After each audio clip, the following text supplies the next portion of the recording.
ఈరోజు స్పీకర్గా చింతకాయల అయ్యన్న పాత్రుడిని ఎన్నుకోవటం జరిగింది.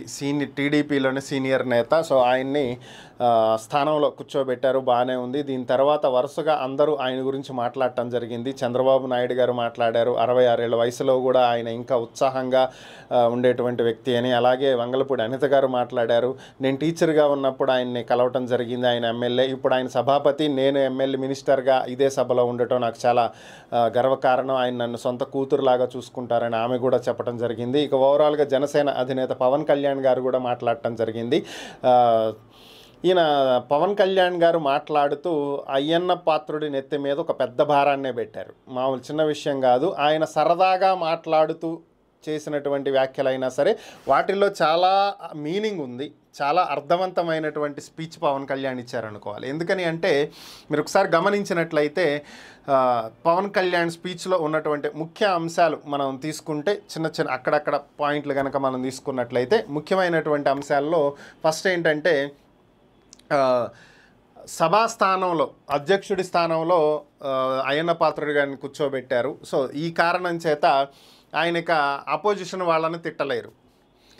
సో ఎప్పుడు ఆయన తిట్టేటువంటి ఆ మాటల్ని మేము వినలేము అని చెప్పి పవన్ కళ్యాణ్ చేసినటువంటి వ్యాఖ్యలు, దానికి సభ అంతా ఒక్కసారే నవ్వటం. సో అంటే అలాగే ఇంకొక వ్యాఖ్య కూడా చేశారు. క్లాసులో అల్లరి చేసేవాడిని తీసుకెళ్ళి లీడర్గా నుంచోబెట్టినట్టు ఎక్కువగా తిట్టేటువంటి అయ్యన్న పాత్రుడిని తీసుకొచ్చి చంద్రబాబు నాయుడు గారు సభాధ్యక్షుడిగా చేశారు. అంటే ఇండైరెక్ట్గా ఇక మీరు తిట్టొద్దు అని చెప్పి తేల్చి చెప్పేశాడు.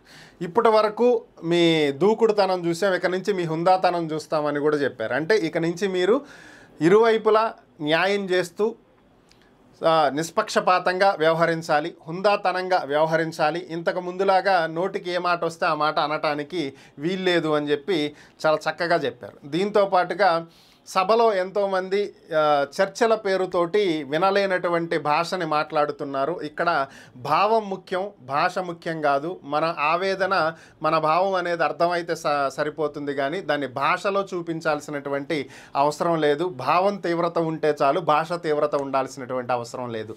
సో ఇవి కాపాడాల్సినటువంటి బాధ్యత మీదే అని చెప్పి ఆయన ఎత్తిన పెట్టారు. అంటే ఇక నుంచి అసెంబ్లీలో ఎవరు నోటికొచ్చినట్టు మాట్లాడినా, బూతులు మాట్లాడినా కానీ అది మీరే కంట్రోల్ చేయాలి అని చెప్పి ఆయన ఎత్తినే భారం పెట్టారు. అంటే సింపుల్గా ఇక్కడ అయ్యన్న పాత్రుడి చేతులు కట్టేయటం కాదు, నోరు కూడా కట్టేశారనే చెప్పుకోవాలి. సో అది పరిస్థితి.